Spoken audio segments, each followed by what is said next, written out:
Hey everybody, Darryl Slater here with Connor Hughes at MetLife Stadium. We're sitting down because we forgot our tripod. Yeah, that's my bad. Today, so we're going to go Walter Cronkite style here behind the desk and give you our, I guess, brief synopsis of the season and what went down today on New Year's Day.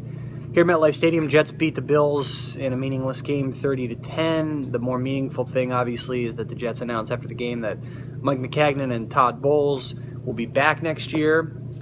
Look, we've gone over this over and over about whether Todd Bowles should be back, so let's just pitch it forward a little bit.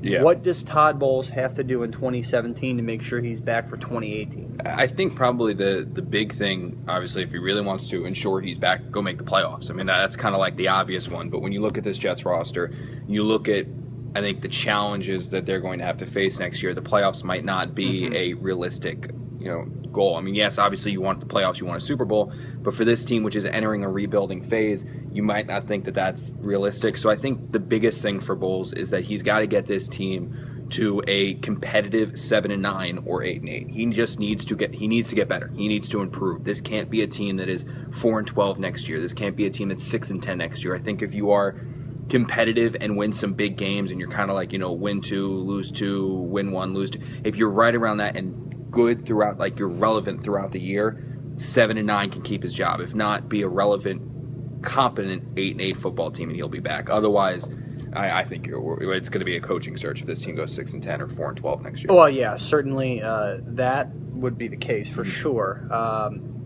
Now, you're not making the playoffs at 7-9 and almost certainly not at 8-8 for either of those records. So yeah. The Jets probably aren't going to be built to make the playoffs next year. They are going to be rebuilding. They should be rebuilding. This is the proper way to do it. They should tear down and rebuild. That's not necessarily conducive, as we mentioned, to making the playoffs or to keeping a coach around, but it'd be interesting to see if Todd Bowles shows some competitiveness, as you said, shows a little bit of improvement from this year, keeps the team relevant, which is a big thing in terms of putting fannies in the seats, if he is retained even if they don't make the playoffs in the context of a rebuilding year.